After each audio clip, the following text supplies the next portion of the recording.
la vie artisanale des Béni Yéni, que la France a tenu à leur donner depuis des années un statut administratif spécial, en y créant des centres municipaux résolument autochtones et en conférant l'écharpe de maire à des citoyens choisis dans la population.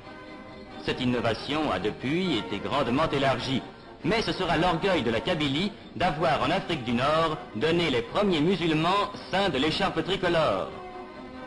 C'est ainsi qu'on peut voir, comme au centre municipal de Tassaf Tougemoun, autour de son maire revenu de Paris après y avoir travaillé des années, un conseil municipal uniquement composé d'enfants du pays, examinant avec compétence les affaires de la commune, réglementant, décidant et statuant avec autorité sur l'administration communale.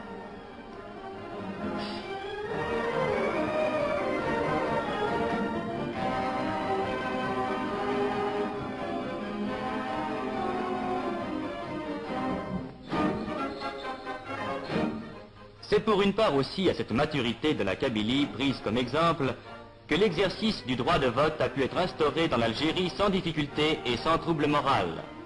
La démocratie est d'ailleurs depuis toujours dans les usages et dans la vie du pays, et il n'est pas inutile de rappeler que les Kabyles ont de tout temps vécu au milieu de leurs montagnes dans l'usage journalier des règles de la vie démocratique. À ce peuple évolué, la vie française se devait d'apporter les bienfaits exigés par l'intelligence. C'est pourquoi, dès 1883, cette école, la plus vieille école française d'Afrique, s'élevait à Taourirt Mimoun. Vieux mur où depuis plus de 60 ans sont passées plusieurs générations de Kabyles et où sans conteste s'est forgé dans les âmes des enfants qui y passèrent le vrai sentiment de la solidarité française. Depuis, l'œuvre s'est affirmée. Les écoles se sont multipliées, l'instruction s'est développée.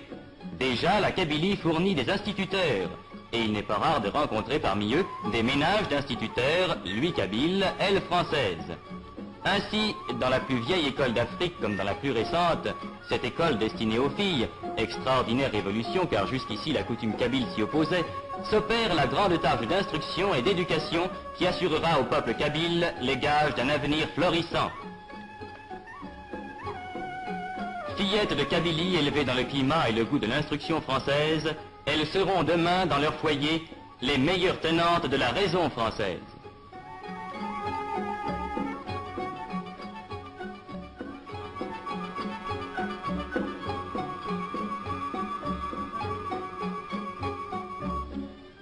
Maintenant, sur cette route qui gravit toujours la montagne, quel dernier spectacle réserve la Kabylie? La végétation se fait plus rare. L'empire du roc et de la pierre nue s'affirme.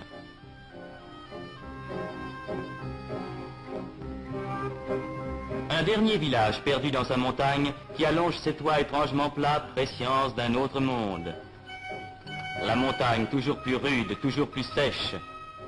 Et tout à coup, au détour de la route, cette caravane qui a passé l'école et qui vient du désert.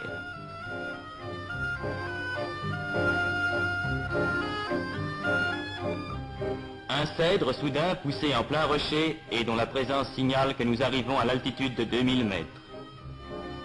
Maintenant, c'est seulement le silence, la fin de toute vie, la haute solitude.